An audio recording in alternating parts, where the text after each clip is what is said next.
So hey guys, this is Safal Bishan और आज हम स्टार्ट करने जा रहे हैं हमारा लीनियर अलजेब्रा का नेक्स्ट पार्ट।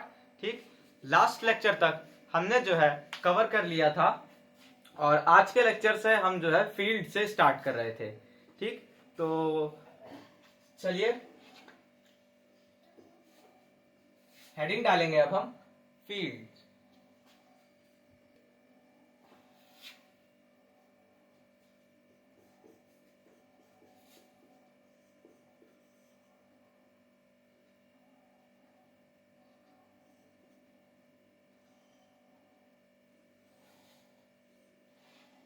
और फील्ड्स पढ़ने से पहले हम आपको एक सजेशन देंगे कि अभी तक आपने जितनी भी नोट्स बनाई है उस सब का एक बार अच्छे से रिवीजन जरूर कर लीजिएगा।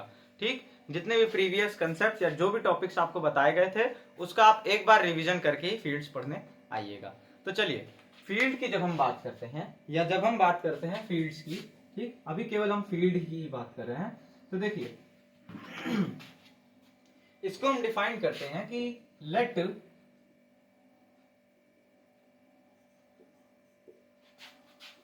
f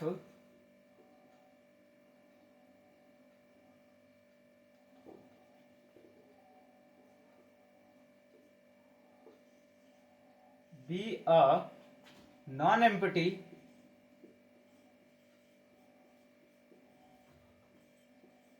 set and plus non-empty set, let f be a non-empty set plus or dot operation, dot binary operation, ठीक, प्लस और डॉट बाइनरी ऑपरेशन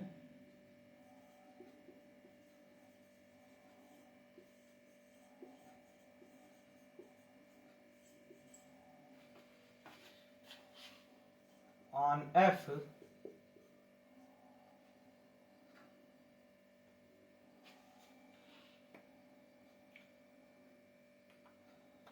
ठीक, let f be a non empty set plus और dot b होगा यहाँ पे, plus और dot b binary operation on f plus and dot कर लीजिए आप, ठीक, plus and dot b binary operation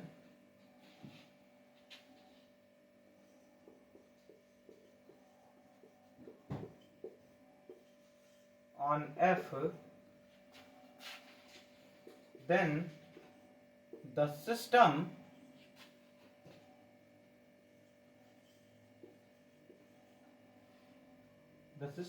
f plus dot is called field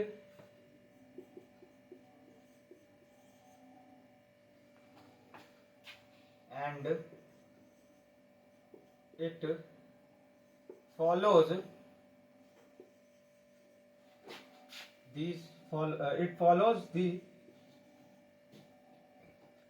these properties.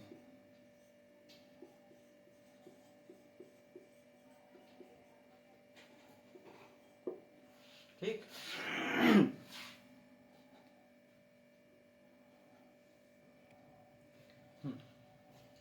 पहली प्रॉपर्टी क्या आती है यहाँ पे,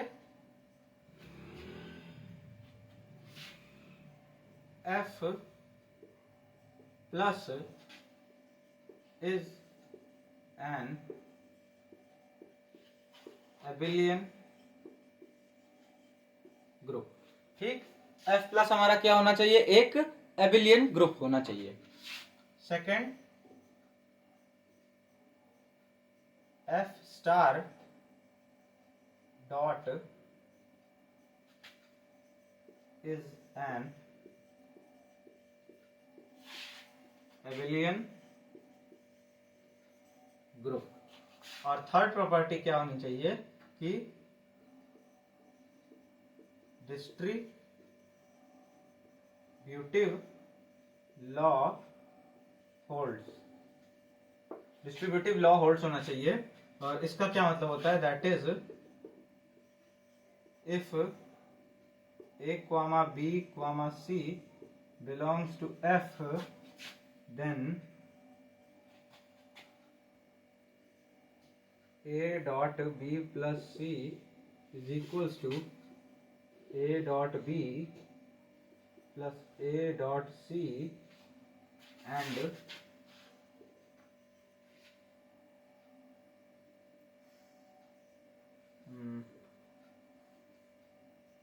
b plus c dot a is equals to b dot a plus c dot a। ठीक, तो ये हमारी डिस्ट्रीब्यूटिव प्रॉपर्टी या फिर डिस्ट्रीब्यूटिव लॉ होल्ड कर रहा हो। ठीक, देखिए डिस्ट्रीब्यूटिव लॉ ये कहता है कि जैसे कि हम कोई तीन एलिमेंट्स के बीच में देखिए दो बाइनरी ऑपरेशन हम ऑपरेट कर रहे हैं। ठीक, तो हमारा ये कहता है कि अगर हम एक को इधर से अगर हम ऑपरेट करें, ठीक, जो रिजल्ट आए, ठीक है ना, और अगर हम एक को इधर से ऑपरेट करें तो जो रिजल्ट आए वो दोनों हमारा जो है सेम होना चाहिए। ठीक, ये हमारा डिस्ट्रीब्यूटिव लॉ की कंडीशन होती है, ये यहाँ पे लिखी हुई है। तो आपको समझ में आया कि हमारा फील्ड क्या होता है।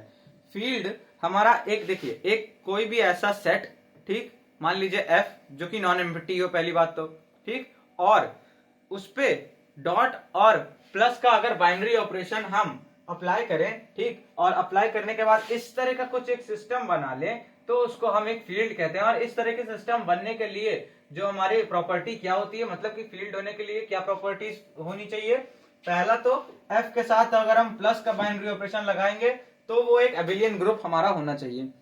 f के साथ, f स्टार के साथ अगर हम डॉट का बाइनरी ऑपरेशन लगा रहे हैं तो वो एक एबिलियन ग्रुप होना चाहिए। अब f स्टार क्या होता है, देखिए आप लोगों को अभी तक लगता होगा कि f स्टार हमारा क्या है, एक ऐसा एलिमेंट है जिसमें से जीरो निकाल दिया गया, बट ऐसा नहीं है। ठीक, f स्टार यहां पे नोट करके लिखेंगे आप,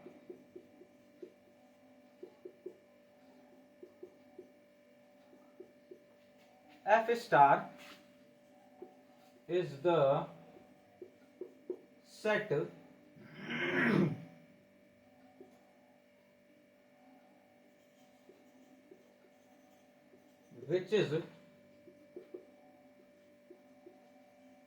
which is formed by removing the identity element, which is formed by removing the identity element from f। f set से अगर हम उसका आइडेंटिटी एलिमेंट निकाल देते हैं तो हमें क्या मिलता है, f स्टार मिलता है। ठीक, तो अगर हम बात करते हैं z स्टार की, ठीक, c स्टार की या r स्टार की, ठीक, या q स्टार की, तो इसका मतलब ये नहीं होता कि उनमें से जीरो नहीं हटा दिया गया। ठीक, इसका मतलब ये होता है कि स्टार हटाने के बाद जो सेट है, जैसे सेट ऑफ इंटीजर, यहाँ पे set of complex number, set of real number, set of rational number, तो इनमें से इनके आइडेंटिटी एलिमेंट अगर हम हटा दें तो हमारा ये जो सेट बनेगा वो हमारा क्या होगा, स्टार वाला सेट होगा। ठीक, तो आई होप आपको ये बात समझ में आई होगी। तो इतना आप नोट डाउन कर लीजिए। उसके बाद हम कुछ एग्जांपल लेते हैं जो हमारे फील्ड होंगे। ठीक, यहां तक आपका हो गया। अब कुछ एग्जांपल्स की बात करते हैं जो हमारे फील्ड हैं। तो सबसे पहले हम ऐसे एग्जांपल लेते हैं जो हमारे फील्ड नहीं है, तो हम खुद ब खुद क्लियर हो जाएंगे कि हमारे कौन से सेट हमारे फील्ड हुआ करते हैं। जैसे z plus dot is not a field.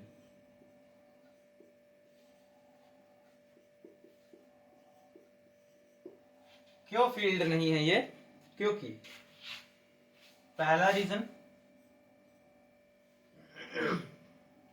Check करके बता दे रहे हैं हम आपको। सबसे पहली प्रॉपर्टी फॉलो करनी चाहिए, f plus is an abelian group. तो हाँ, z प्लस एक एबिलियन ग्रुप होता है।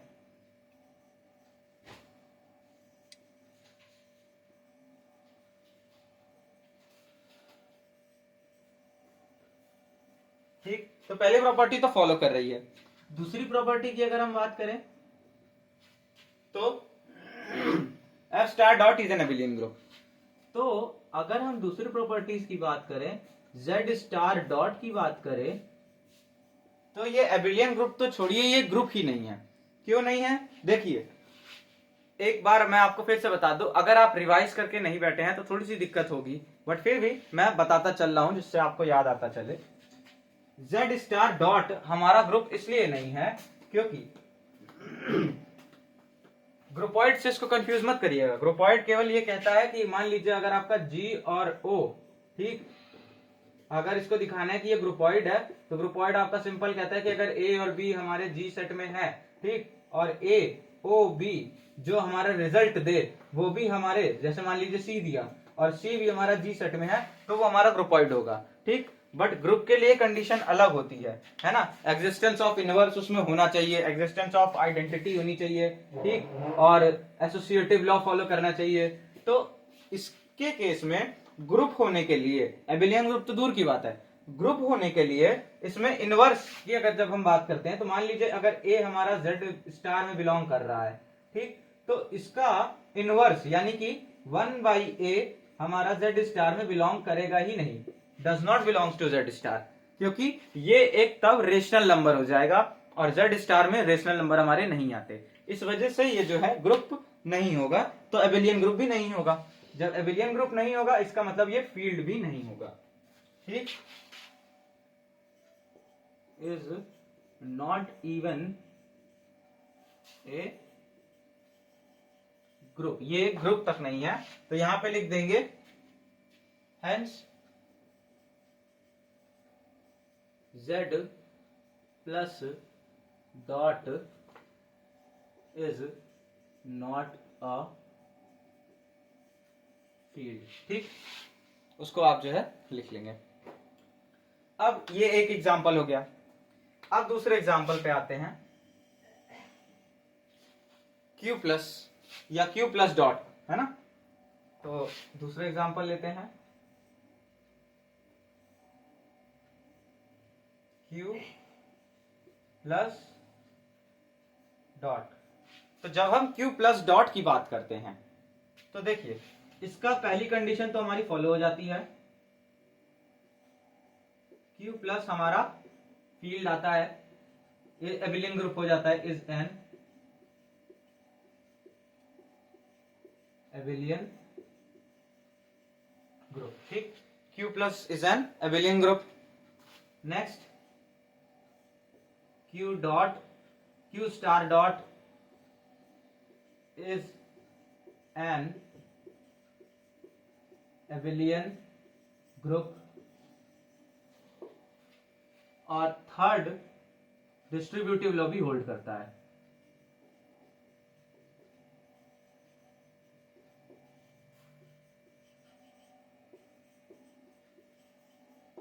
Distributive law holds. This means Q plus dot is a field. Q plus dot हमारा क्या है? एक फील्ड है।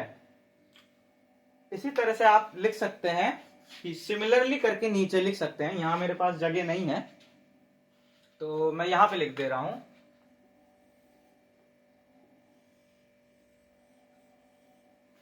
Similarly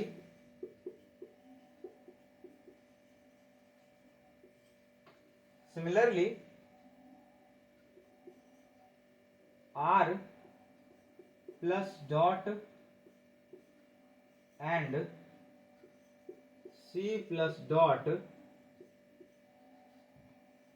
are also fields। ठीक, R प्लस डॉट और C प्लस डॉट भी हमारे फील्ड्स होते हैं। तो इसको आप नोट कर लीजिए, आराम से इसको पॉज करके नोट कर लीजिए पूरा।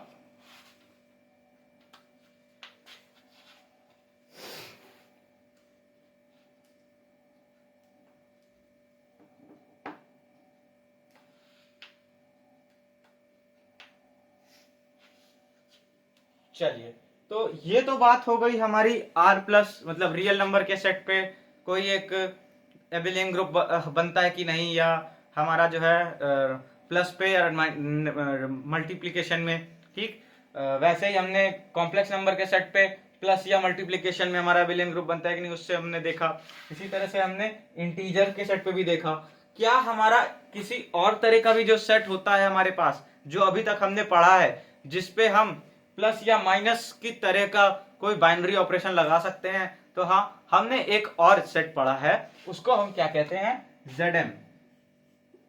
ध्यान रहे, हमने आपको बताया था कि ZM क्या होता है। ZM भूलिएगा मत, ZM एक ऐसा सेट होता है जिसके एलिमेंट्स इक्विवेलेंस क्लास होती है, जिसके एलिमेंट जो है क्या होते हैं? इक्विवेलेंस क्लास होते हैं। ठीक, ZM हमारा एक ऐसा सेट होता है जिसके एलिमेंट्स कैसे होते हैं? इक्विवेलेंस क्लास होते हैं। और किसकी इक्विवेलेंस क्लास होते हैं? तो ये कॉन्ग्रुएंस रिलेशन की इक्विवेलेंस क्लास होते हैं मॉडुलो M पे। ठीक है, मॉडुलो M पे जो है कॉन्ग्रुएंस मॉडुलो M पे, इसकी कॉन्ग्रुएंस मॉडुलो M का जो रिलेशन है वो एक इक्विवेलेंस रिलेशन होगा। उसकी जितनी भी इक्विवेलेंस क्लासेस होंगी, उन सारी इक्विवेलेंस क्लास का सेट अगर हम बनाएंगे तो वो हमारा क्या आ जाएगा? वो हमारा सेट ZM होगा। ठीक, तो चलिए अब हम ZM पे, ठीक, कौन वाला ऑपरेशन, प्लस और मल्टीप्लिकेशन नहीं यूज करेंगे।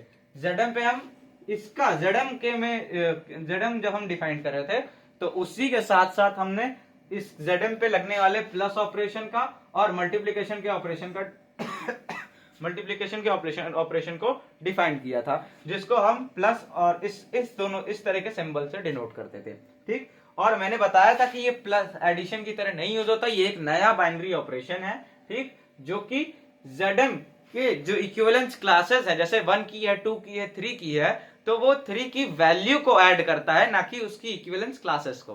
ठीक, तो उसको नोट कर लिए होंगे आप। अब हम चलते हैं इसके आगे, तब तक के लिए आप देखते रहिए। इसको अब हम नोट इरेज कर दे रहे हैं, तो जिन्होंने नहीं नोट किया वो नोट कर लीजिए फिर से एक बार। तो चलिए,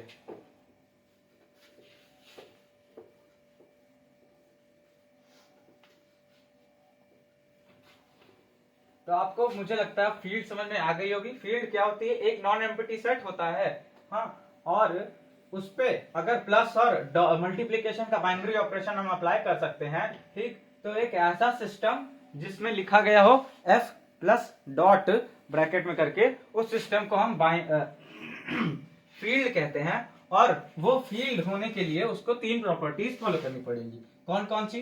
पहला कि जो F प्लस का हमारा जो कह सकते हैं ग्रुपॉइड होगा, वो हमारा एबिलियन ग्रुप होना चाहिए। फिर F डॉट का जो ग्रुपॉइड होगा वो भी एक एबिलियन ग्रुप होना चाहिए। और वो जो F होगा वो हमारा क्या करना चाहिए? डिस्ट्रीब्यूटिव लॉ को फॉलो करना चाहिए। ठीक, ये 3 चीज या फिर ये 3 प्रॉपर्टीज अगर हमारा कोई भी सेट, ठीक, फॉलो कर रहा है, तो हम क्या कहेंगे? कि वो एक फील्ड है। और अब हम जा रहे हैं बात करने, क्या हमारा ZM प्लस ZM डॉट ये फील्ड है? और अगर हमारा ZM प्लस और ZM डॉट फील्ड नहीं है तो हम क्या कंडीशन लगाएंगे जिससे ZM हमारा फील्ड या ZM dot plus field, ZM plus या फिर ZM प्लस और डॉट हमारा एक फील्ड होने लगे? तो चलिए यहां पे हम नोट करके लिखते हैं।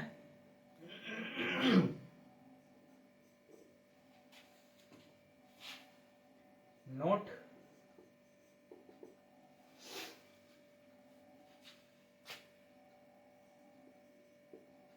ZM plus dot is not a field. ZM plus dot is not a field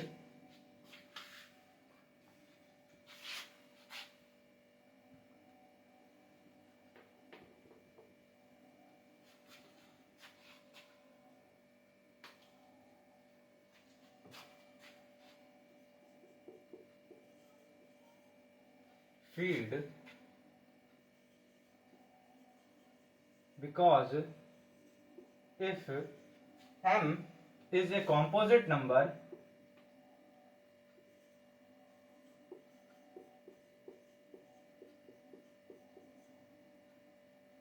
if m is a composite number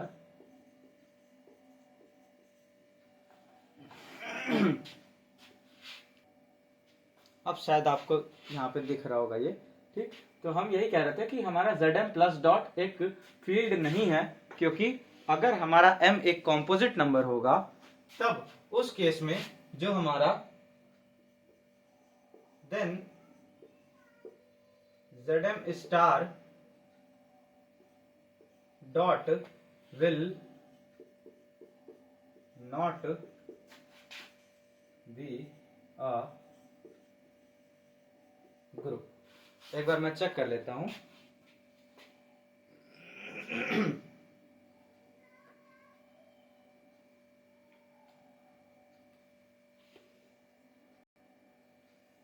तो ये ग्रुप नहीं, Zm स्टार डॉट, ये उस केस में हमारा ग्रुपॉइड ही नहीं रहेगा, ठीक। Zm star dot will not be a groupoid ही नहीं रहेगा। कैसे?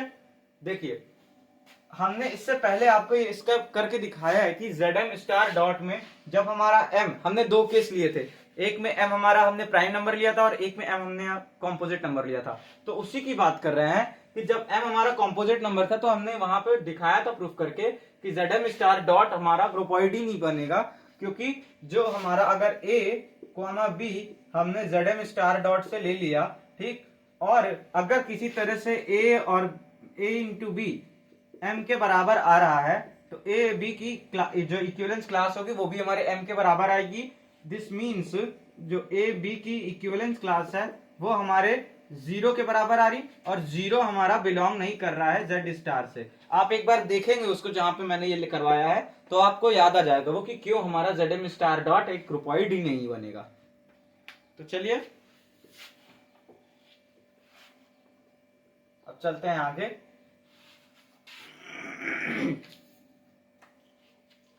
दूसरा यहां पे पॉइंट आ जाता है अब कि Zm plus dot is Zm plus dot will be a field, ज्यादा छोटा तो नहीं हो रहा, Zm plus dot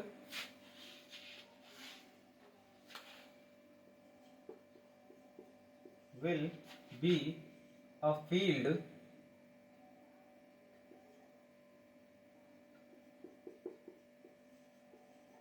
if and only if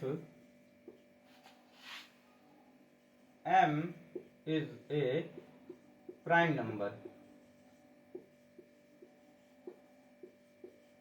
जब हमारा m एक प्राइम नंबर होगा। तो इसका एक बहुत अच्छा क्वेश्चन भी बनता है हमारे कई बार जो है क्वेश्चन पेपर में कई बार आ जाता है, कई बार नहीं, एक बार आया है। तो इसका क्वेश्चन हम बना के इसका जो प्रूफ होगा कि यही प्रूफ करने को कह देता है कि proof that Zm plus dot is a field if and only if m is A prime number.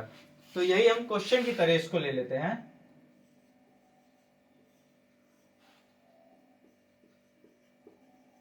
Prove that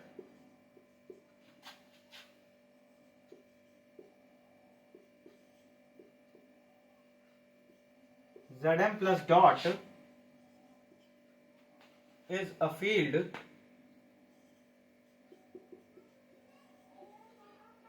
if and only if m is a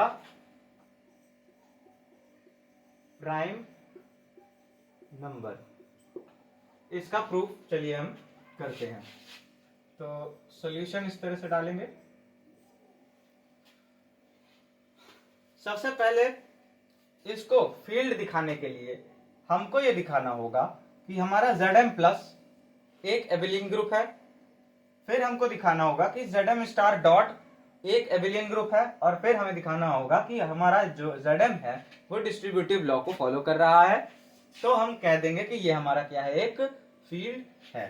तो सबसे पहले हम इसकी स्टार्ट करते हैं। यहां पे लिख के कि late m be a prime number.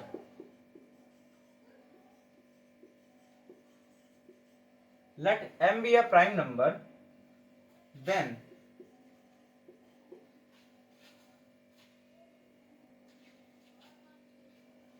let m be a prime number, मान लेते हैं कोई p है, say p, then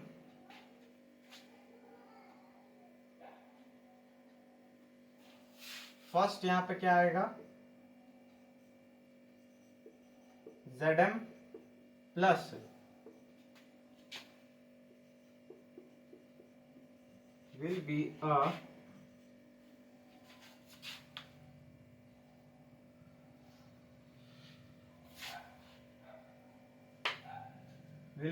an abelian group. Zn plus क्या होगा हमारा, एक एबेलियन ग्रुप होगा. यहां पे ये भी लिख लीजिए, let m be a prime number से p, then for Zm plus dot Zm plus हमारा क्या होगा, एक एबेलियन ग्रुप होगा. ये सिंपल सी चीज है, इसके लिए हमें कोई प्रूफ नहीं देना है, ये हमारा होगा. यहां पे क्या लिखेंगे, where m belongs to natural number. m हमारा यहाँ पे क्या है, प्राइम नंबर नहीं है, m हमारा नेचुरल नंबर है, यानी कि ये प्राइम नंबर के लिए तो होगा ही होगा, प्लस कॉम्पोजिट नंबर के लिए भी हमारा क्या है, एक एबेलियन ग्रुप होगा. Second, Zp plus will be an Abelian group. Zp plus भी हमारा क्या आएगा, एक एबेलियन ग्रुप आएगा. अब हम बात करते हैं कि Z मतलब डॉट वाले के लिए, तो for Zp star dot, for Zp star dot, याद करिए कि इसका प्रूफ कि ये Zp स्टार डॉट एक एबेलियन ग्रुप है हम करवा चुके हैं पहले ही, लेकिन हम इस लेक्चर में इसका क्योंकि सॉल्यूशन लिखवा रहे हैं आपको क्वेश्चन की तरीके से, तो इसको हम फिर से यहां पे करके दिखाएंगे. तो for Zp star dot to be an Abelian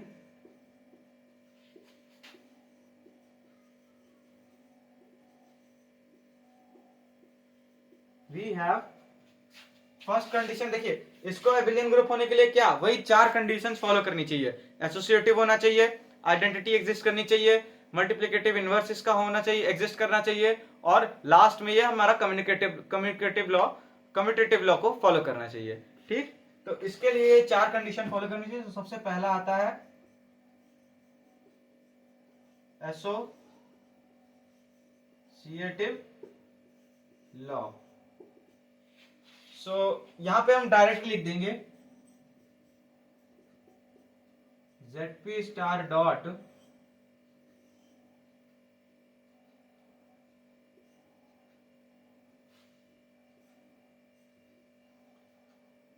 follows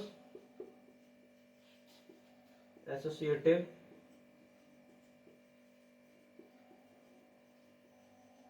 law. अब आई होप आपको एसोसिएटिव लॉ पता हो, एसोसिएटिव लॉ रिवाइज करने की जरूरत नहीं है. एसोसिएटिव लॉ सिंपल सा ये कहता है कि if a o b o c is equals to a o b o c, तो कोई भी दो को हम लेके ऑपरेट कर सकते हैं पहले, ऐसा कुछ जरूरी नहीं है. ठीक, तो ये हमारा एसोसिएटिव लॉ कहता है. ठीक है, अब हम चलते हैं नेक्स्ट कंडीशन एबेलियन ग्रुप के होने के लिए, एग्जिस्टेंस ऑफ आइडेंटिटी.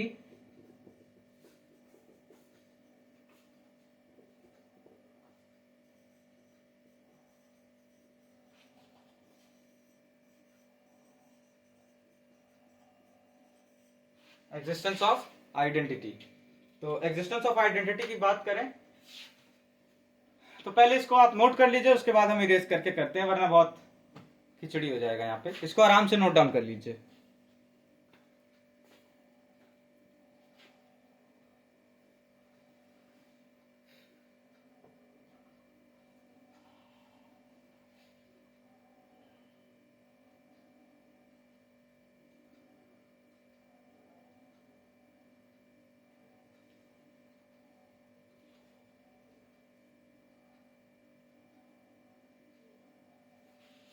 नोट कर लिए?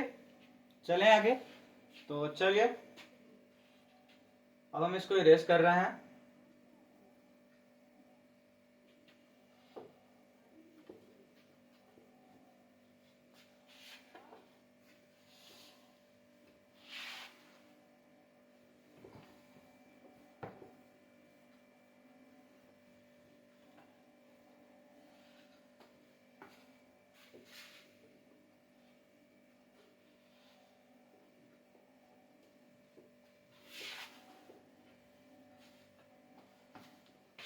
आइडेंटिटी की बात करें, एग्जिस्टेंस ऑफ आइडेंटिटी में हम क्या लिखेंगे कि सिंस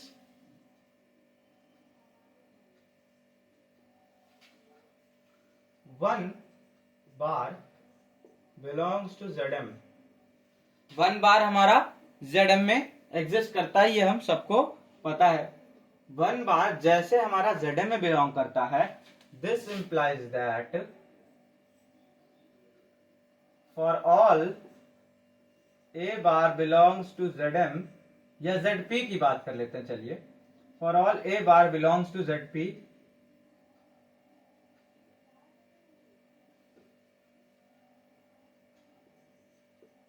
ZP स्टार की बात करें तो ZP स्टार होगा। तो जैसे ही हमारा वन बार ZP स्टार में बिलोंग करता है, ये क्या इंप्लाई करता है कि for all A bar belongs to ZP star, we have one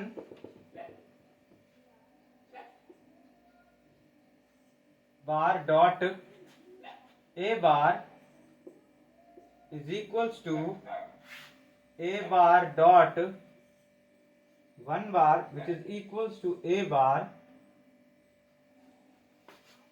ठीक, this implies that one bar is the identity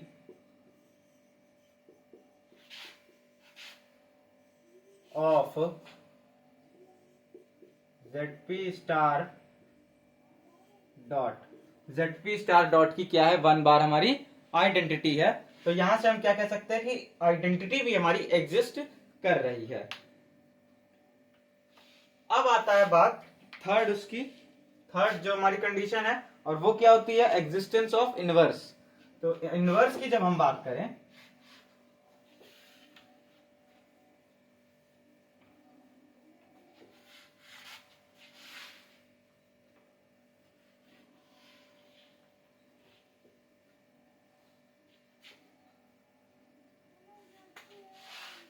अगला जो हमारा वो रहेगा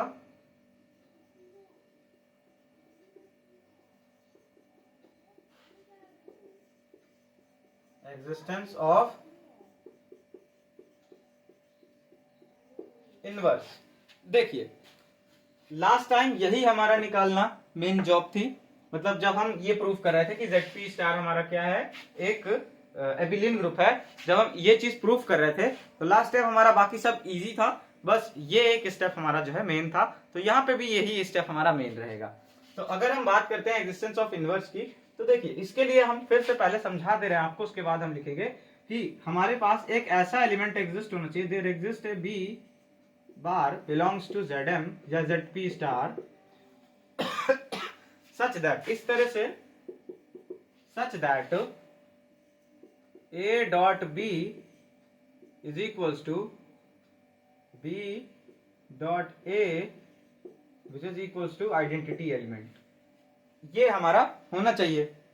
यानी कि अगर A को हम B को हम A के साथ, जहां पे for all A belongs to ZP star, ZP star के कोई भी एक एलिमेंट है A, तो अगर हम उस A के साथ B को लेफ्ट हैंड से ऑपरेट करें, चाहे राइट हैंड से ऑपरेट करें, हमारे दोनों केसेस में वो हमको फाइनल रिजल्ट क्या देगा, हमारा वन देगा। मींस आइडेंटिटी एलिमेंट अगर दे रहा है तो उस तरह के एलिमेंट को हम क्या कहेंगे कि ये इनवर्स है A का। और ये हमारा यहाँ पे देखिए दो कंडीशन होनी चाहिए, पहला तो A डॉट B हमारा वन देना चाहिए, ये पहली कंडीशन होनी चाहिए। और दूसरा क्या होना चाहिए कि ये जो B है ये हमारे ZP स्टार में बिलोंग करना चाहिए। तो चलिए अब हम इसको प्रॉपर तरीके से, आपको ये तो बता दिए कि ये दो कंडीशन हो रही है, इसका मतलब कि हमारा इनवर्स एग्जिस्ट कर रहा है। ठीक, तो आइए अब हम इसको प्रॉपर लिख के दिखाते हैं। तो मान लेंगे यहां पे कि let A bar belongs to ZP star. अगर हमारा ए बार ZP स्टार में बिलोंग कर रहा है, this implies the GCD of A, P will be equal to 1। साफ सी बात है कि अगर हमारा ए ZP स्टार में बिलोंग कर रहा है तो हमारा जो GCD होगा ए और पी का, वो कितना आएगा? 1 आएगा। ठीक, यहां पे लिखेंगे then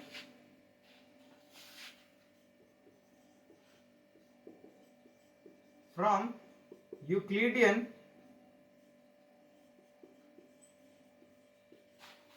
algorithm, then from Euclidean algorithm. Euclidean algorithm हमारा क्या कहता है? देखिए, अगर हमारा कोई ए क्वामा बी है और उसका GCD हमारा डी आया है, तो यूक्लिडियन एल्गोरिथम कहता है कि जो हमारा डी है वो हमारे ए और बी के लीनियर कॉम्बिनेशन के फॉर्म में लिखा जा सकता है, रिप्रेजेंट किया जा सकता है, यानी कि AX प्लस BY के फॉर्म में रिप्रेजेंट किया जा सकता है, जहां पे x और y जो है ये सेट ऑफ इंटीजर में बिलोंग करते हैं, यानी कि x और y प्लस और माइनस दोनों हो सकते हैं। ठीक, तो चलिए यूक्लिडियन एल्गोरिथम से हमें क्या मिलता है कि अगर हमारा a और p का, यहाँ पे a और p का GCD 1 आ रहा है, तो हम 1 को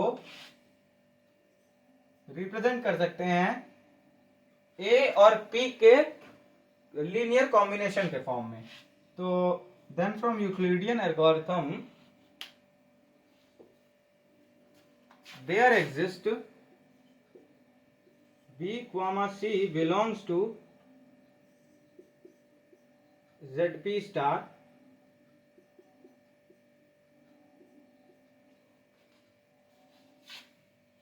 पहले तो वो इंटीजर में बिलोंग करेंगे। There exist B, C belongs to set of integer. There exist B, C मतलब कोई भी दो नंबर होंगे जो कि हमारे सेट ऑफ इंटीजर में बिलोंग कर रहे होंगे, जैसे x और y कर रहा था, वही है B और C का रूल यहाँ पे। तो there exist B and C belongs to set of integer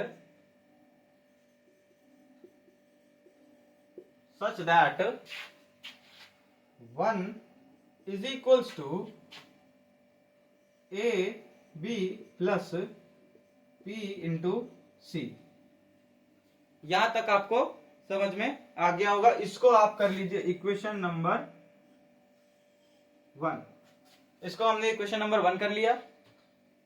यहां से हम दोनों तरफ क्या लगा लेते हैं? बार लगा लेते हैं। तो हमारे पास क्या आ जाएगा? AB plus PC bar will be equal to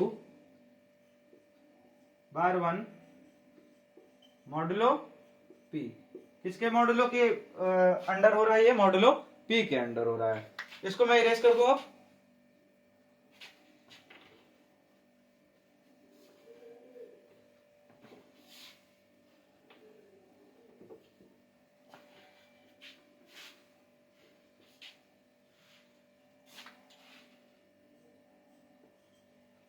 modulo P के अंडर हो रहा है, तो AB प्लस PC हमारा 1 बार के साथ आ जाता है, जो कि हमारा मॉडुलो P पे है।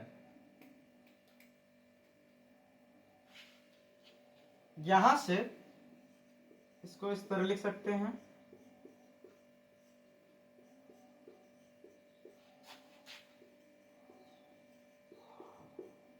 कोई दिक्कत नहीं। अब यहाँ पे PC जो हमारा हो जाएगा ये 0 हो जाएगा। अब ये कैसे? ये हमने पहले बताया था आपको, बट जिनको नहीं याद आ रहा है उनको हम फिर से बता दें कि देखिए, जैसे हमारा PC मान लेते हैं, P कोई एक प्राइम नंबर है, ये तो हमारा सबको पता, और यहाँ पे मॉडुलो क्या है? P है। अब जैसे देखिए, अगर हम मॉडुलो 3 पे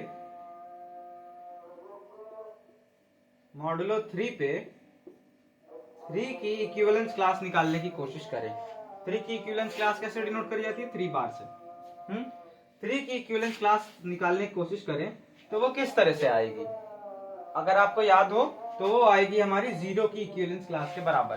कैसे? मॉडुलो 3 पे हमारी इक्विवेलेंस ZM कितना आता है? ZM M की जगह पे हम 3 लिखेंगे तो ZM हमारा हो जाएगा 0 की इक्विवेलेंस क्लास, 1 की इक्विवेलेंस क्लास, 2 की इक्विवेलेंस क्लास, ये आ जाएगा।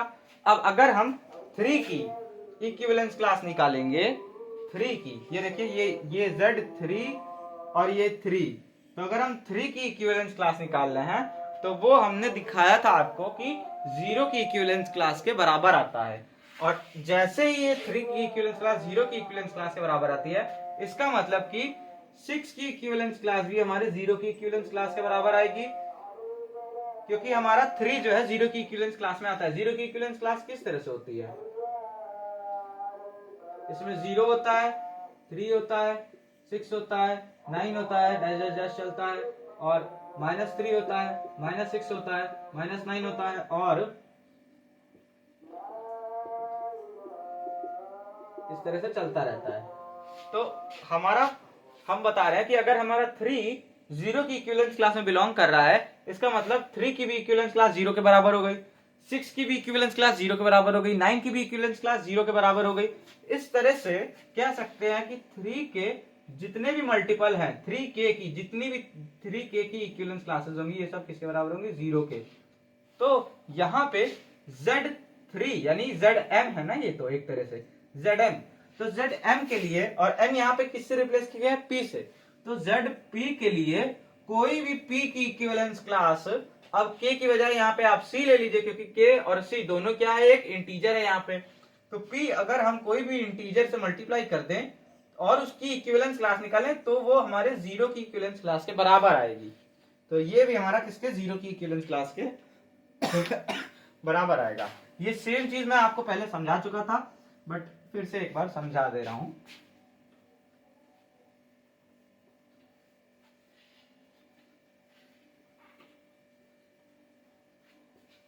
तो अब हम चलते हैं आगे। ये हमारा 0 आया, यहां से हमारा क्या आ जाएगा? AB bar is equals to 1 modulo P। 1 modulo P, ये हमारा क्या दिखा रहा है? इसको हम लिख सकते हैं A dot B bar is equals to 1 bar. ये हमें एक चीज मिल गई, हमें ये चीज चाहिए थी। ठीक, क्यों चाहिए थी? हमने शुरू में ही जब हमने ये एग्जिस्टेंस ऑफ इनवर्स बताया था तो यहीं पे बताया था कि हमको दो चीजें चाहिए। पहला तो कि A डॉट B, यहां से हम हटा सकते हैं ना, बाहर हटाएंगे तो ये देखिए, ये तो हमारे इस वाले डॉट की प्रॉपर्टी है, इस वाले बाइनरी ऑपरेशन की कंडीशन ही यही है कि अगर हम A और B, ठीक, इन दोनों की वैल्यू को मल्टीप्लाई कर दें और फिर इक्विवेलेंस क्लास निकाले, मतलब अगर हमारा A और कोई A बार और B बार हमारा दो इक्विवेलेंस क्लासेस हैं और इन दोनों के बीच अगर ये वाला ऑपरेशन लग रहा है, तो जो रिजल्ट आता है वो क्या आता है कि A की वैल्यू और B की वैल्यू को मल्टीप्लाई कर दे, जो नंबर आए उसकी इक्विवेलेंस क्लास के बराबर आ जाता है। ये हमारे इस बाइनरी ऑपरेशन का कंडीशन है। लेकिन यहाँ पे जैसे अगर हमारी ये कंडीशन है तो हमने क्या किया, बस उसको, उसका जैसे होता है ना कि कन्वर्स, तो हमने यहाँ पे उसी सेम इस बाइनरी ऑपरेशन के कंडीशन का कन्वर्स यूज किया कि अगर हमारा ये है तो ये होना चाहिए था, तो ये होता है, और अगर हमारा ये है तो हमारा ये भी होगा। हमने ये चीज यहां से इस तरह से करी। अब इसके बाद हम क्या करते हैं, तो यहाँ पे हमने बता रहे थे कि हमें इनवर्स निकालने के लिए दो चीजें चाहिए थी। पहला तो कोई एक ऐसा बी एलिमेंट हमारा कहाँ मिले, ZP स्टार में मिलना चाहिए, जिसके साथ A को अगर हम मल्टीप्लाई करें या फिर ये वाला ऑपरेशन जिसके साथ ऑपरेट करें तो वो हमें क्या दे दे, आइडेंटिटी एलिमेंट दे दे। तो आइडेंटिटी एलिमेंट तो दे रहा है, बट बात ये है कि अभी हमारा जो B है ये कंफर्म नहीं है कि हमारे ZP स्टार में है कि नहीं, तो उसके लिए अभी हम इसको कंटिन्यू रखेंगे। ये हमारा यहाँ पे प्रूव नहीं हुआ कि एग्जिस्टेंस है इनवर्स का, क्योंकि B पहले हमारे ZP स्टार में हम प्रूव तो करें, B तो यहाँ पे हम केवल Z में लिए हैं एज एन इंटीजर। तो यहाँ पे हम क्या करते हैं, now again from now from equation number 1, equation 1 से क्या मिलता है हमको,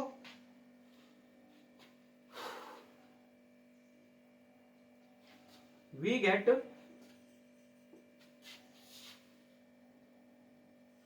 AB minus 1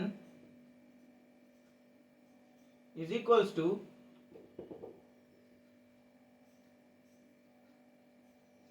P minus C times, ये मिलेगा हमको। एक बार आप कंफर्म कर दीजिए।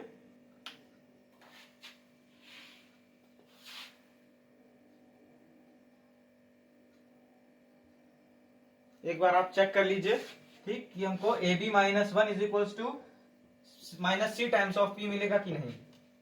ये हमारा क्या मिलेगा, AB minus 1 is equals to P times of minus C।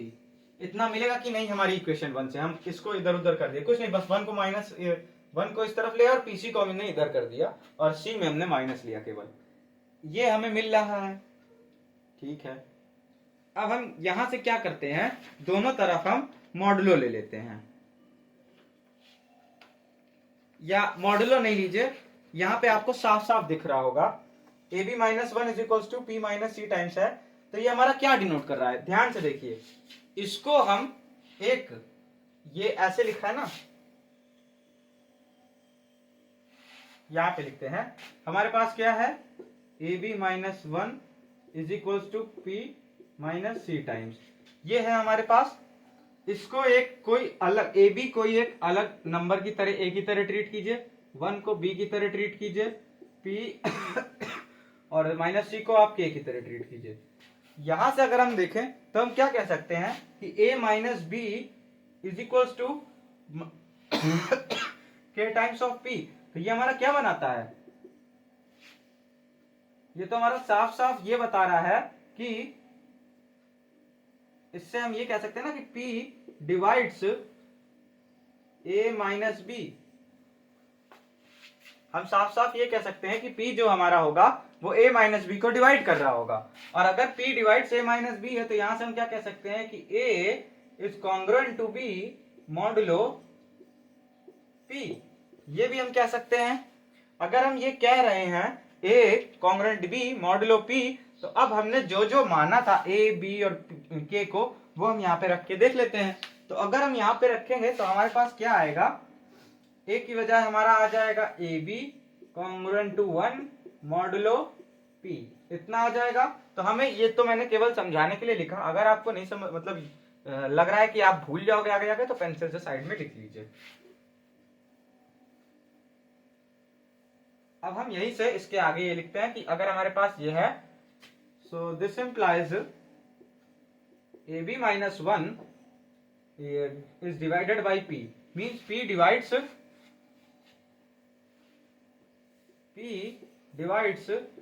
AB minus 1, which implies AB congruent to 1 modulo P। ये हमारे पास आ गया। अब इसके बाद हम क्या कहेंगे,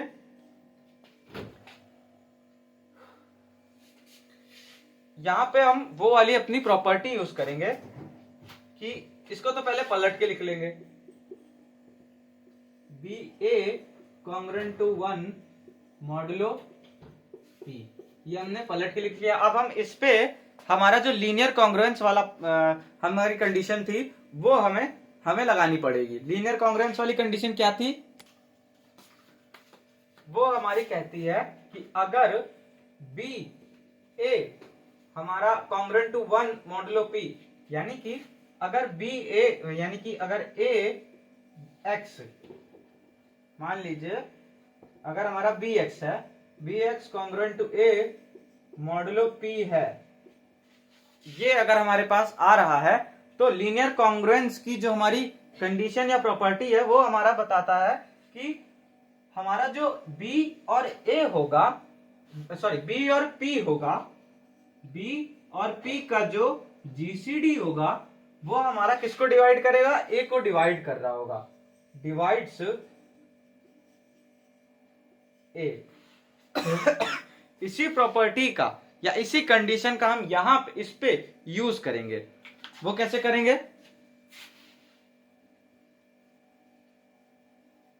तो सबसे पहले, और वो ये भी कहती है कि अगर इस तरह से है तो हम क्या कह सकते हैं कि हमारा जो ए होगा वो हमारा एक सोल्यूशन होगा इस लीनियर कॉन्ग्रुएंस का।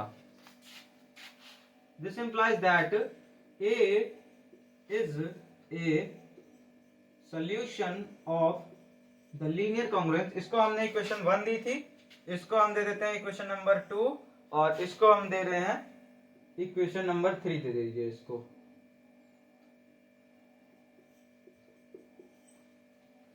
A is the solution of the linear congruence 3। तो लीनियर कॉन्ग्रुएंस 3 जो है हमारा, उसका एक क्या है, एक सोल्यूशन है। और यहीं से हमारी वो थर्ड, मतलब अभी जो मैंने कंडीशन समझाई वो आई थी कि अगर हमारा सोल्यूशन एग्जिस्ट तभी करेगा जब हमारा बी और पी का जो हमारा कह सकते हैं जीसीडी होगा वो हमारा डिवाइड कर रहा होगा यहाँ पे जो होगा 1, या फिर 1 की जगह पे कोई भी वैल्यू होगी तो वो उसको डिवाइड कर रहा होगा। तो this implies that GCD of B comma P divides 1। अगर, अब देखिए कॉमन सी बात है, अगर बी और पी का जो जीसीडी है वो 1 को डिवाइड कर रहा है तो पहले ये सोचिए कि 1 को कौन कौन से नंबर डिवाइड कर सकते हैं। 1 को 1 के अलावा और कोई नंबर डिवाइड कर ही नहीं सकता। तो यहां से हमारा क्या मिल गया? This implies that GCD of B comma P is equals to 1। B और पी का जीसीडी हमारा कितना आया? 1 आ गया। अगर हमारा बी और पी का जीसीडी 1 आ रहा है तो यहां से हम कह सकते हैं कि जो हमारा, हम यहीं से कहते थे ना ये कि अगर हमारा ए की equivalence class Z star P में बिलोंग कर रही है, this implies that GCD of A comma P belongs to is equals to 1। तो यहां से भी हम कह सकते हैं कि अगर हमारा GCD of B comma P 1 के बराबर आ रहा है, दिस मीन्स बी की इक्विवेलेंस क्लास भी हमारे ZP स्टार में बिलोंग कर रही होगी। This implies equivalence class of B belongs to ZP star. और यहां से हमारा क्या प्रूव हो गया कि देखिए, पहली बात तो ये इक्वेशन नंबर 2 आ गई थी हमारे पास, अब ये भी आ गया, इसको हम इक्वेशन नंबर 4 कर देंगे और कहेंगे कि ये दोनों इक्वेशन से हम कह सकते हैं कि हमारा ZP स्टार डॉट जो है उसके पास हमारा इनवर्स एग्जिस्ट कर रहा है। इसको आप नोट कर लीजिए, फिर हम ऊपर का मिटाएंगे और फिर वहां पे ये बात लिखेंगे। आराम से, आपको टाइम दे रहे हैं, नोट कर लीजिए आप।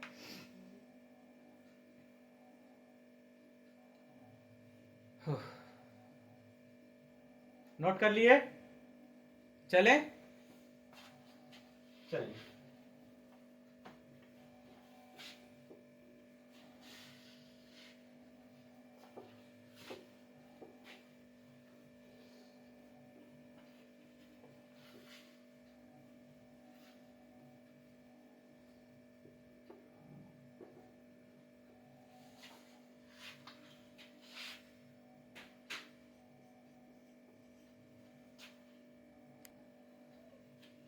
Now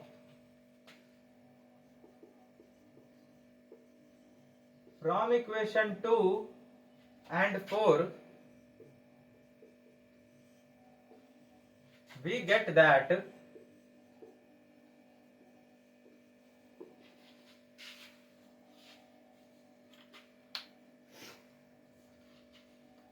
शायद नहीं आ रहा होगा, थोड़ा सा नीचे लिख देते हैं। From equation 2 and 4 we get that B bar is the multiplicative inverse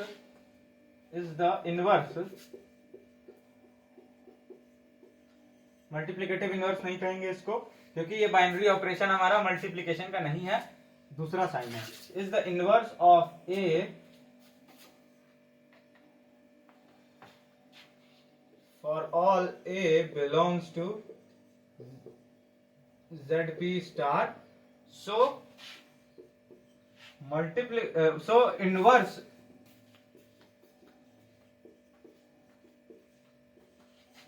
of each element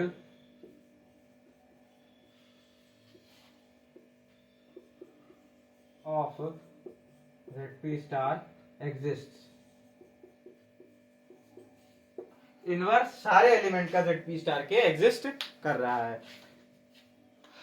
last पे अब हम आते हैं, जो कि हमारा क्या है, हमको दिखाना है कि वो एक कम्यूटेटिव लॉ भी होल्ड करता है. सो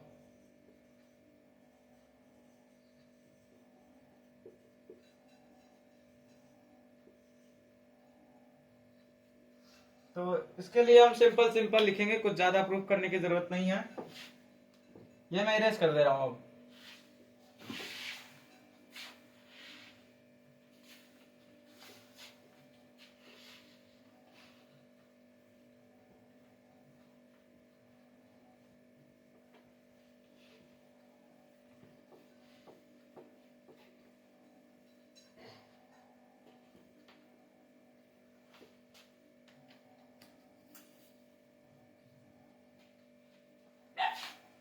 तो dot on ZP star holds commutative law. और आपका कम्यूटेटिव लॉ क्या होता है, आप सबको याद होना चाहिए कि AOB is equals to BOA. ठीक, ये हमारा कम्यूटेटिव लॉ होता है, जो कि हमारे डॉट पे आराम से हम देख सकते हैं कि ये हमारा होल्ड करेगा ही करेगा. इसको अब बताने की जरूरत नहीं है. अब तो यहां से हम क्या कह सकते हैं कि ZP star dot is an abelian group. ध्यान रहे, केवल 15 मिनट में ये सब हो जाता है. आपको हर स्टेप समझाना पड़ रहा है, इस वजह से टाइम लगता है. जो क्वेश्चन हम सॉल्व कर रहे हैं, क्योंकि हम क्वेश्चन सॉल्व कर रहे थे, ये याद है ना, तो वो क्वेश्चन का हमारा सोल्यूशन चल रहा है अभी तक. अब इसके बाद हम लास्ट चीज प्रूफ करेंगे, डिस्ट्रीब्यूटिव लॉ. ठीक, क्योंकि ZP स्टार हमारा एक एबिलियन ग्रुप भी हमने प्रूफ कर दिया. Z प्लस हमारा जो है ये ZP प्लस हमारा ये भी एक एबिलियन ग्रुप हमने प्रूफ मतलब शुरू में ही दिखा दिया था कि हाँ ये तो कॉमन सी चीज है, ये होगा ही होगा. अब हम यहाँ पे वो दो प्रॉपर्टी शुरू की हमने प्रूफ कर दी है.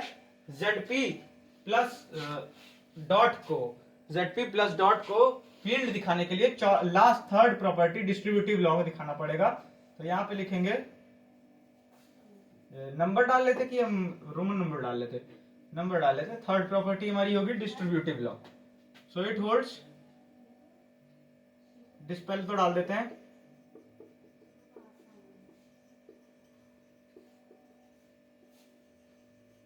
Distributive law. सो सिंपल सा आप कहेंगे कि if A bar, B bar and C bar belongs to ZP star,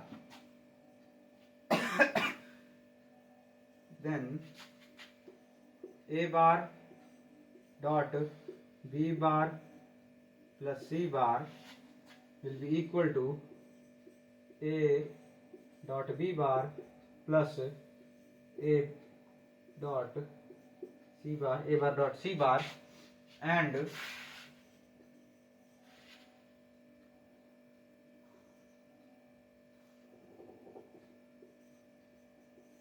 B bar plus C bar dot with A bar will be equal to B bar dot A bar plus C bar dot A bar. तो यहाँ पे लिखेंगे hence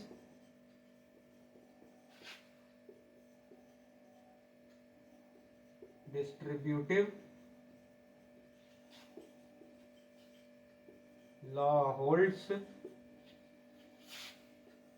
So ZP plus dot is a field. ZP plus dot हमारा क्या होगा, एक field होगा। ये हमारा यहाँ पे प्रूव हो गया। यहाँ पे इसको हम कन्वर्स या फिर कह सकते हैं कॉन्ट्रेडिक्शन से भी प्रूव कर सकते हैं। कैसे? तो यहाँ पे इतना आप नोट कर लिए हैं, इसको आप नोट कर लीजिए। उसके बाद हम इसका इनवर्सली वाला भी करके कन्वर्सली से भी आप प्रूव कर सकते हैं इसको। कन्वर्स भी इसका लेके चल सकते हैं जिसमें आपको कॉन्ट्रोडिक्शन यूज करना होगा। इसको नोट कर लीजिए तो वो भी करवा देते हैं।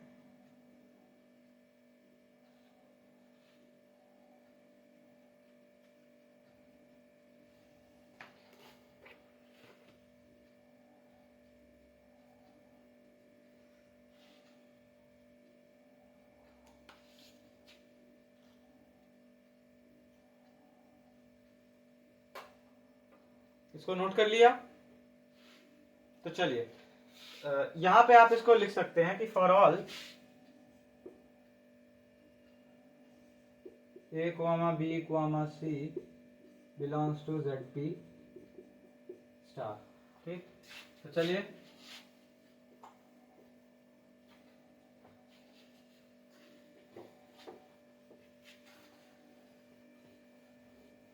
कन्वर्स करके भी इसका प्रूफ करवा देते हैं।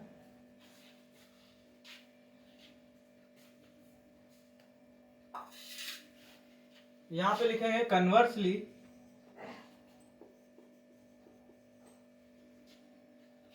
सपोज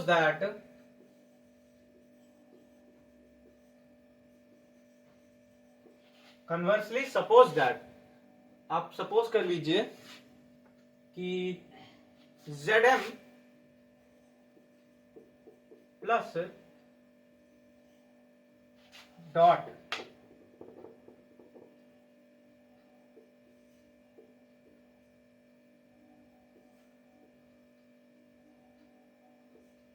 ZM प्लस डॉट, ये मेरा Z2 की तरह बनता है, ZM plus dot is a field. ये एक फील्ड है, हमने मान लिया, सपोज कर लिया। ठीक, conversely suppose that ZM plus dot is a field. Now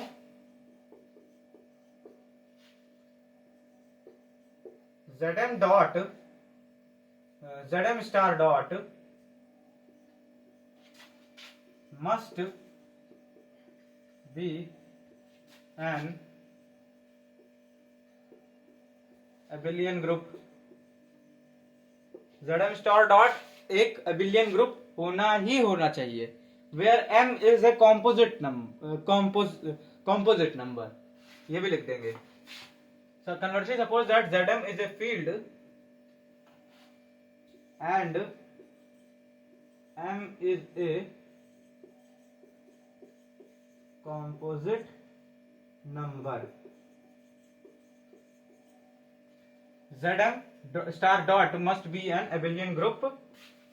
Now let us take A bar comma B bar belongs to ZM where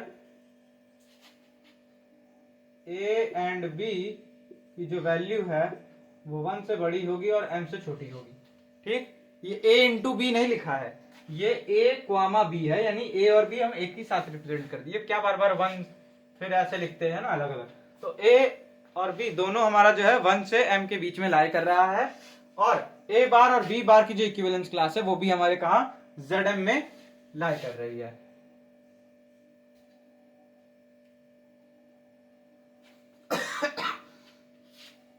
such that इस तरह से A और B हमने सेलेक्ट किया है कि A into B will become equal to M। ठीक, ये हमने कंडीशन हमने सेलेक्ट की है A और B की वैल्यू इस तरह से कि वो हमारे M के बराबर हो जाए। क्यों? क्योंकि भैया M एक कॉम्पोजिट नंबर है। M अगर एक कॉम्पोजिट नंबर है तो वो किसी भी दो प्राइम नंबर्स के या कह सकते हैं दो कॉम्पोजिट नंबर के भी प्रोडक्ट के फॉर्म में रिप्रेजेंट किया जा सकता है। तो हमने वही दो कॉम्पोजिट नंबर लिए हैं A और B। ठीक, इस तरह से कि वो M उनका प्रोडक्ट ले तो M के बराबर हो जाए, और वो दोनों नंबर हमारे M से ऑब्वियसली छोटे होंगे, और 1 से तो मतलब बड़े ही रखना पड़ेगा, नहीं तो फिर M ले लेंगे 1 और M है ना। तो इस तरह से हमने ले लिया। नाउ दोनों तरफ अगर हम बार लगा दे तो is equals to M bar modulo m पे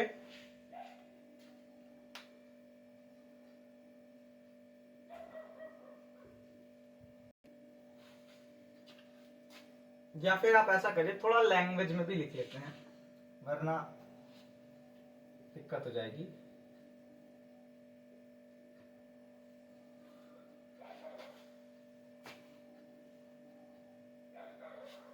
इसको आप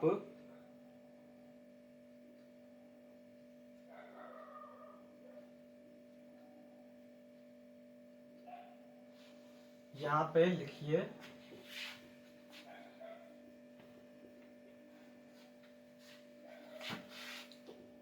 if possible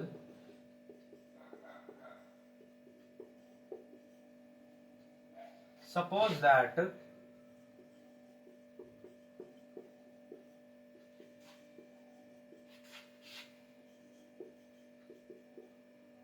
Zm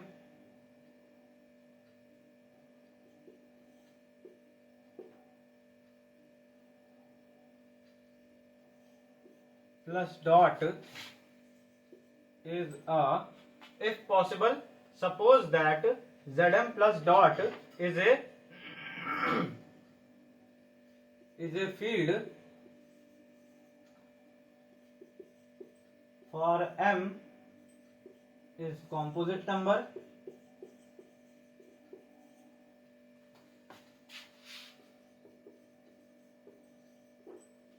if suppose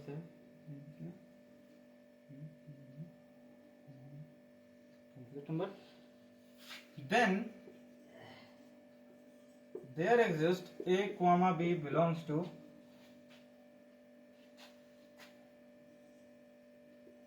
Zm, a bar comma b bar belongs to Zm। मैं एक मिनट देख लेता हूँ। Zm में नहीं होगा, a comma b belongs to set of integer such that set of integer and वही a comma b lies between m to 1, ठीक, such that यहां पे होगा such that a into b is equals to m। मैं आपको समझाता हूं। हमने क्या किया, हमने पहले मान लिया कि हमारा ये एक फील्ड है और m एक कंपोजिट नंबर है, और फिर हम क्या कह रहे हैं कि m zm स्टार डॉट, ये वाला डॉट होगा, zm स्टार डॉट हमारा क्या एक एबिलियन ग्रुप होगा। हम क्या कह रहे हैं, अब यहां से हम क्या कह रहे हैं कि अगर पॉसिबल है तो हमने सपोज किया है कि ये हमारी एक फील्ड है जहां पे, या फॉर की जगह वेयर लिख लीजिए, field where m is a composite number, और अगर m एक कॉम्पोजिट नंबर है then there exist a comma b belongs to set of integer. a और b हमारे एक इंटीजर में बिलोंग कर रहे होंगे, इस तरह से कि a और b हमारा m से तो छोटा होगा, 1 से बड़ा होगा, और एक और b को हम प्रोडक्ट ले ले तो वह m के बराबर होगा। क्यों, अभी मैंने समझाया m एक कॉम्पोजिट नंबर है, दो नंबर्स के प्रोडक्ट के फॉर्म में इसको लिखा जा सकता है, चाहे वो दो नंबर हमारे कॉम्पोजिट नंबर हो या फिर प्राइम नंबर हो। वैसे तो प्राइम नंबर के प्रोडक्ट के फॉर्म में लिखा जाता है, बट अगर सिर्फ दो नंबर लेना हो तो उसमें प्राइम और कॉम्पोजिट दोनों यूज कर सकते हैं। सच दैट इतने, ठीक, यहां तक हमारा आ गया। अब अगर a और b हमारा m से छोटा है तो हमारे पास हम क्या कह सकते हैं कि a और b अगर हमारा m से छोटा है तो a बार और b बार वो भी हमारा zm में लाई करेगा, zm स्टार में लाई करेगा एक्चुअली। क्योंकि देखिए zm स्टार में इसलिए लाई करेगा क्योंकि ना ही a बार और ना ही b बार हमारा 0 के बराबर है, क्योंकि वो दोनों 1 से बड़े हैं। तो ऑब्वियस सी बात है कि zm स्टार में ही मतलब लाई कर सकते हैं, 0 होने की कोई पॉसिबिलिटी नहीं है, तो हम कह सकते हैं कि वो दोनों हमारे zm स्टार में लाई करेंगे।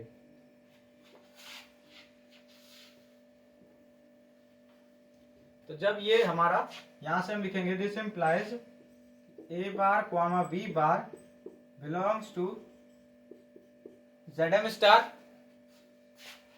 which implies that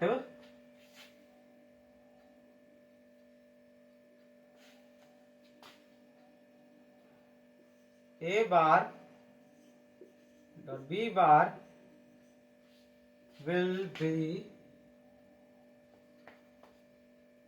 equal to A B का बार, ये हमने क्या लगाया यहाँ पे, ये वाले बाइनरी ऑपरेशन की कंडीशन लगाई, and a b is equal to m, so a B का bar will also be equal to m bar, and हम जानते हैं कि Zm पे जो m बार होता है वो हमारा किसके बराबर आता है, 0 की इक्विवेलेंस क्लास के बराबर आता है।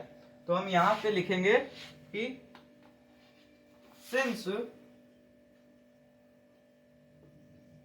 m bar is equal to 0 bar on modulo m, so a b is equals to ab which is equals to 0 bar which does not belong to Zm star, because Zm star में से हमारा identity element हट चुका है, और identity element क्या है, zero है। तो आइडेंटिटी एलिमेंट अगर हट चुका है तो a dot b does not belong to Zm star, और ऐसा नहीं हो सकता क्योंकि Zm डॉट एक अबिलियन ग्रुप है, और उसके हिसाब से तो A और डॉट B भी हमारा क्या इसमें बिलोंग करना चाहिए। So this implies that this gives us a contradiction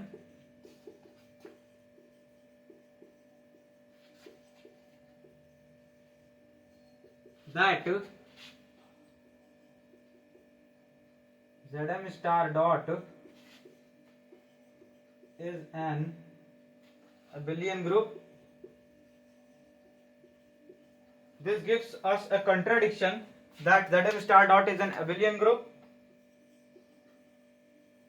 Hence, our assumption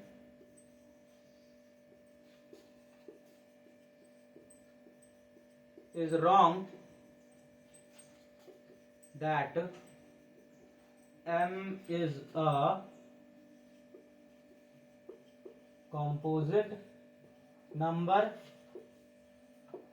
Hence our assumption is wrong that M is a composite number. So Zm plus dot will be a field only when M is a prime number. तो इसको आप note down कर लीजिए।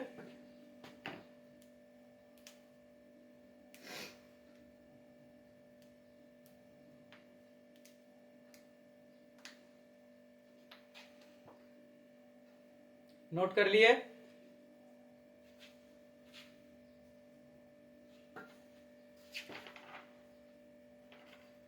अब कुछ दो छोटे छोटे रिमार्क्स हैं, बस उनको कर लीजिए और फिर आज का लेक्चर हम यहाँ पे खत्म कर देते हैं। तो इसको मैं अब रफ कर दे रहा हूं पहले तो।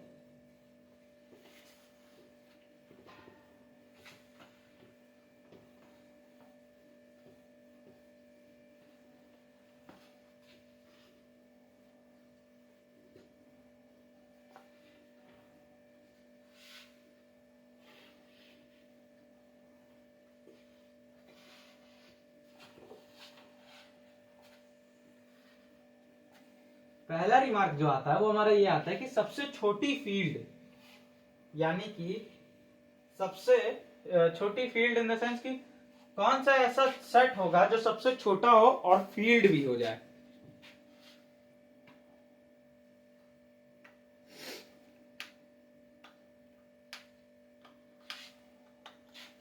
तो यहां पे हम नोट करके लिखेंगे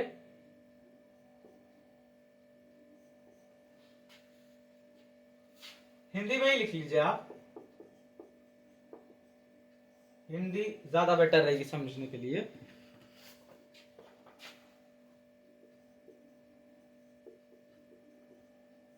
सबसे छोटी फील्ड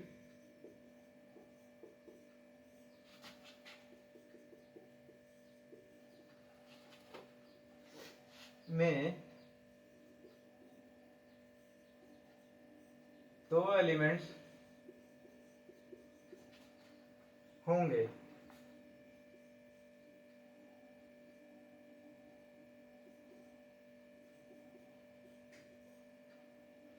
होंगे पहला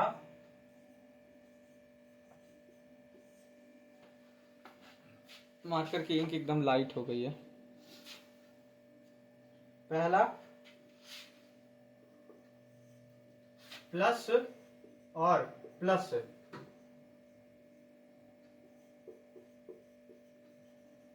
ऑपरेशन का आइडेंटिटी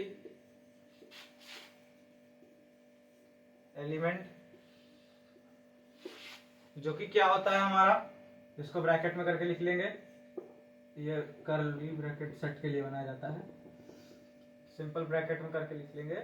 एक होता है 0 बार प्लस गोले वाले ऑपरेशन के लिए, और 0 होता है हमारा नॉर्मल वाले ऑपरेशन के लिए। तो दूसरा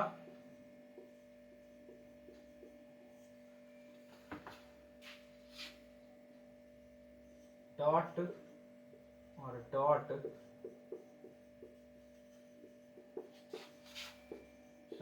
का आइडेंटिटी एलिमेंट।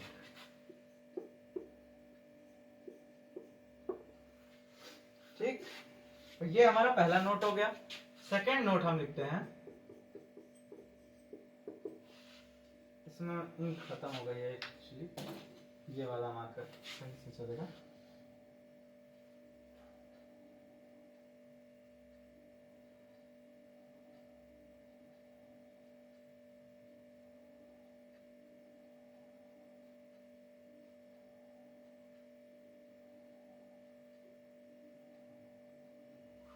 जब हम ग्रुप की बात करते हैं, फील्ड नहीं ग्रुप की बात करते हैं, तो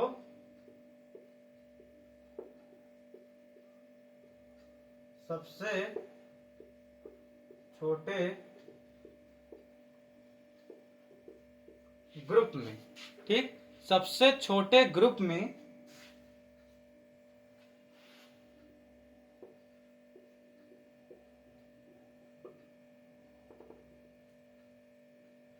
कम से कम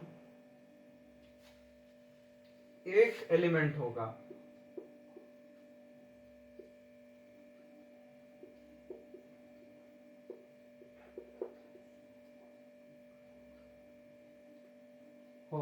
और वो कौन सा होगा? तो पहला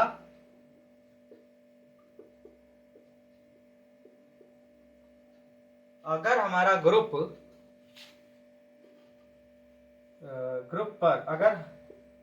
पर प्लस या प्लस और लिख लीजिए या की वजह प्लस और प्लस ऑपरेशन है, तो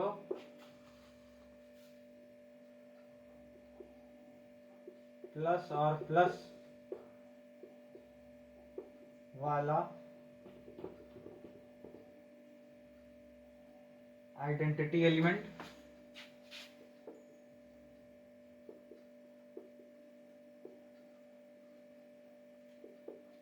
और अगर ग्रुप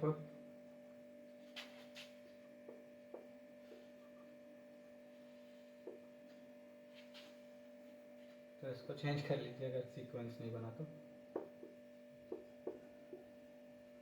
डॉट और डॉट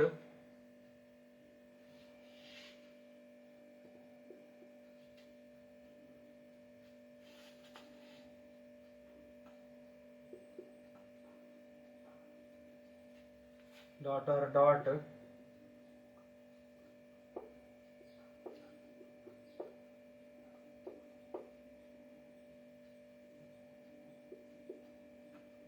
डॉट वाला आइडेंटिटी एलिमेंट। अब यहाँ पे मैं मतलब बताना क्या चाहता हूँ, यहाँ से मैं ये बताना चाहता हूँ कि फील्ड का जो फील्ड एक सिस्टम होता है और ग्रुप भी हमारा क्या होता है, एक ग्रुपॉइड भी, या ग्रुपॉइड हमारा एक सिस्टम होता है और ग्रुप भी उसी तरह से हमारा एक सिस्टम कहलाया जा सकता है। तो फील्ड अगर हमारा एक सिस्टम होता तो उस सिस्टम को हम किस तरह से डिनोट करते हैं, एफ प्लस और डॉट, है ना। और ग्रुप हमारा एक सिस्टम होता है तो उसको हम किस तरह से डिनोट करते हैं, जी ओ। यहाँ पे ध्यान देने वाली बात यह है कि प्लस और डॉट एक बाइनरी ऑपरेशन है, तो ओ और ओ डैश कह सकते हैं इनको, है ना। यहाँ पे जबकि ओ कोई एक बाइनरी ऑपरेशन है। यहाँ पे अगर दो बाइनरी ऑपरेशन लग रहे हैं तो इन दोनों बाइनरी ऑपरेशन का आइडेंटिटी एलिमेंट, यानी कि सबसे छोटी फील्ड के लिए इन दोनों बाइनरी ऑपरेशन का आइडेंटिटी एलिमेंट उस फील्ड वाले सेट में होएगा, तो वो सबसे छोटी फील्ड बन जाएगी। तो यही लिखा कि सबसे छोटी फील्ड में दो एलिमेंट्स होंगे, पहला प्लस और प्लस या फिर प्लस ऑपरेशन का आइडेंटिटी एलिमेंट। अगर प्लस ये वाला प्लस बाइनरी ऑपरेशन है तो इसका आइडेंटिटी एलिमेंट 0 बार वाला। अगर हमारा प्लस वाला है सिर्फ, मतलब प्लस आइडेंटिटी और प्लस ऑपरेशन है बाइनरी ऑपरेशन, तो प्लस वाले का बाइनरी आइडेंटिटी एलिमेंट। इसी तरह से अगर डॉट, मतलब क्योंकि फील्ड है तो उसमें प्लस होगा तो डॉट भी होगा, तो अगर डॉट वाला बाइनरी ऑपरेशन है तो डॉट का आइडेंटिटी एलिमेंट, और डॉट सिंपल डॉट वाला बाइनरी ऑपरेशन है तो 1 हमारा जो है उसका आइडेंटिटी एलिमेंट होगा। तो ये दो एलिमेंट्स होने चाहिए हमारे किसी भी फील्ड में, तो हमारी सबसे छोटी फील्ड हो जाएगी। और इसी तरह से अगर हम ग्रुप की बात करें कि ग्रुप हमारा जो है सबसे छोटा ग्रुप का जो जी सेट है वो कैसे बन सकता है ना। तो सबसे छोटा जो ग्रुप होगा उसमें केवल कम से कम एक एलिमेंट तो होना ही चाहिए, कभी भी एम्प्टी नहीं हो सकता। और अगर, क्योंकि इसमें एक बाइनरी ऑपरेशन लग रहा है तो बस उसी का हमें आइडेंटिटी एलिमेंट होना चाहिए उसमें। जैसे प्लस का लग रहा है तो हमारा प्लस का आइडेंटिटी एलिमेंट होगा, और अगर मल्टीप्लीकेशन यानी डॉट का लग रहा है तो डॉट का डॉट का आइडेंटिटी एलिमेंट होगा।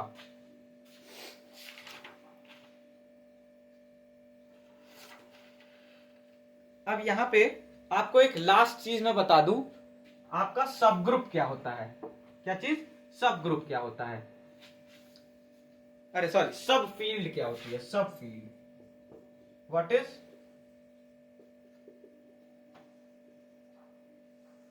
सब field?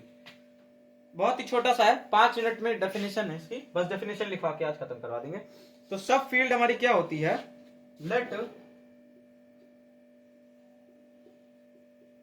F plus dot be a field, then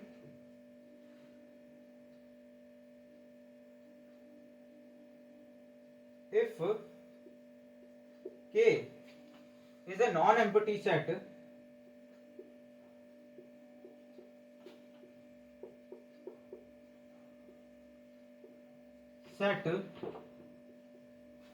which is a subset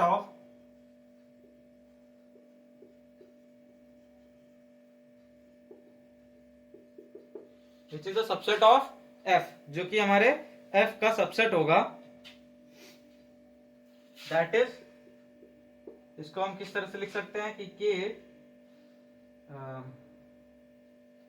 is not equal to 5 and is a subset of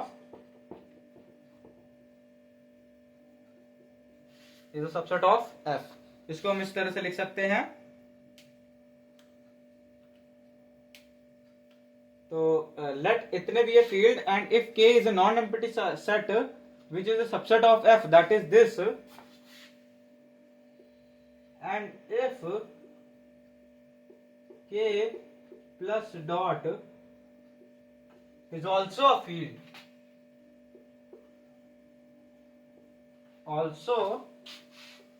a field, then K is called as subfield। कोई एक example दे सकते हैं आप क्या subfield का? याद करिए, इसी लेक्चर के स्टार्टिंग में हमने बताया था आपको कि आपका C प्लस डॉट एक फील्ड है ना, और हमारा जो R होता है या फिर जो हमारा Q होता है, ये दोनों हमारे सबसेट होते हैं किसके? C के। इक्वल का साइन नहीं लगेगा, C के सबसेट होते हैं। और अगर ये हमारे दोनों सबसेट होते हैं और हम जानते हैं कि R प्लस डॉट भी हमारा एक फील्ड होता है और Q प्लस डॉट भी हमारा एक फील्ड होता है, तो ये दोनों हमारे क्या हुए, R और Q हमारा क्या हुआ, इसको हम कह सकते हैं सब फील्ड है। ठीक, R और Q हमारे सब फील्ड है।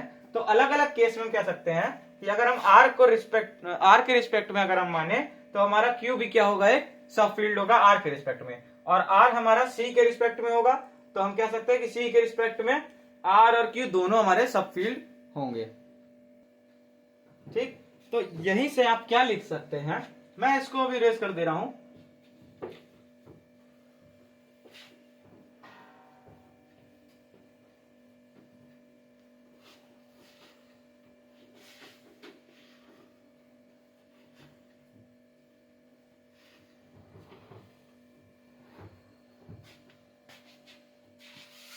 तो यहां से आप लिख सकते हैं कि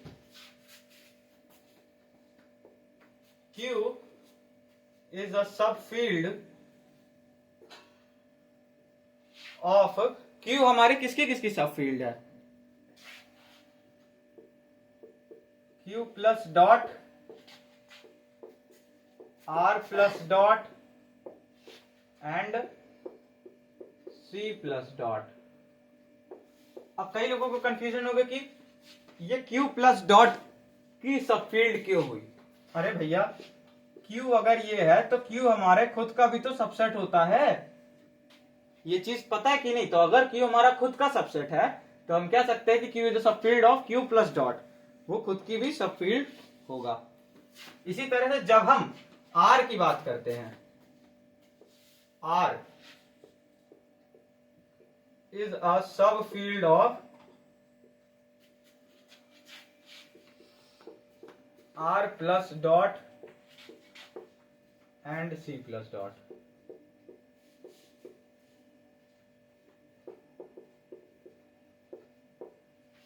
ठीक है, ये दोनों हो गया। अब अगर हम ZP की बात करें, जो हमने लास्ट में भी प्रूफ कर रहे थे, ZP is a subfield, ZP is a subfield of, ये खुद हमारे खुद मतलब ZP की ही सबफील्ड है, ZP प्लस डॉट, और इसमें प्लस और डॉट हमारा इस तरह का होगा। ठीक है, तो इसको आप नोट डाउन कर लीजिए सबफील्ड के बारे में। ये केवल मैंने आपको डेफिनेशन लिखवा दी और एक दो एग्जांपल सबफील्ड के बता दिए। ठीक, नेक्स्ट लेक्चर में हम इसको सबफील्ड को और अच्छे से एक्सप्लेन करेंगे। नोट कर लीजिए आप इसको पॉज करके, नोट कर लिए। तो चलिए, काफी लंबा लेक्चर था आज का, करीब 1.5 घंटे का, तो यहीं पे ये लेक्चर खत्म होता है। मिलते हैं अगले लेक्चर में लीनियर अलजेब्रा के, और यहां से अब लीनियर अलजेब्रा आपकी अच्छे से चलना, फ्लो में चलना शुरू हो जाएगी। और मेरा एक सजेशन है कि लीनियर अलजेब्रा को जब भी आप पढ़िएगा, पहली बात तो कंटिन्यूअस रोज पढ़ना है। लीनियर अलजेब्रा को आपको छोड़ना नहीं है एक भी दिन। ठीक, एक भी दिन का अगर आप 4 से 5 दिन का इसमें गैप कर दिए ना, पूरा साफ रहेगा आपका, कुछ याद नहीं रहेगा इसमें, फिर से आपको मेहनत करनी पड़ेगी, वापस से आपको पूरा रिवाइज करना पड़ेगा। इसलिए मैं कह रहा हूं कि इसको कंटिन्यू मैनर में रखिएगा। रोज आपको जो है लीनियर अलजेब्रा पढ़ना है। जिस दिन आपको मतलब वीडियो देखने का मन नहीं है तो बस अपने पुराने नोट्स उठा के बस एक आध 15 मिनट में रिवाइज ही कर लीजिए, अगर नहीं मन है तो। लेकिन लीनियर अलजेब्रा को ये मत होने दीजिएगा कि दिमाग से उड़ने मत दीजिएगा बस। हाँ, आपको ये जरूर लगेगा कि हाँ याद तो था, पढ़े थे, अभी कुछ दिन पहले पढ़े थे, बट जब आप वापस से बुक खोलोगे ना तो आपको वो चीज नहीं याद आ पा रही होगी। इसलिए मैं कह रहा हूँ कि बुक या फिर अपनी नोट्स जो भी हो उनको आप देखोगे तो नहीं याद आएंगी, लगेगा कि अरे यार सब याद था बट इस समय तो भूल चुके हैं। तो इसीलिए कह रहे हैं कि लीनियर अलजेब्रा को कंटिन्यूअसली टाइम दीजिएगा इसको जो है, क्योंकि काफी, पहली बात तो ये थोड़ा सा बड़ा भी रहेगा बाकी 2 पेपर के कंपेरिजन में, और इसमें कंटिन्यूटी चाहिए होती है, कंसिस्टेंसी चाहिए होती है। तो चलिए, आज का लेक्चर यहीं पे खत्म करते हैं और मिलते हैं अगले लेक्चर में। तब तक के लिए पढ़ाई करते रहिए। All the very best.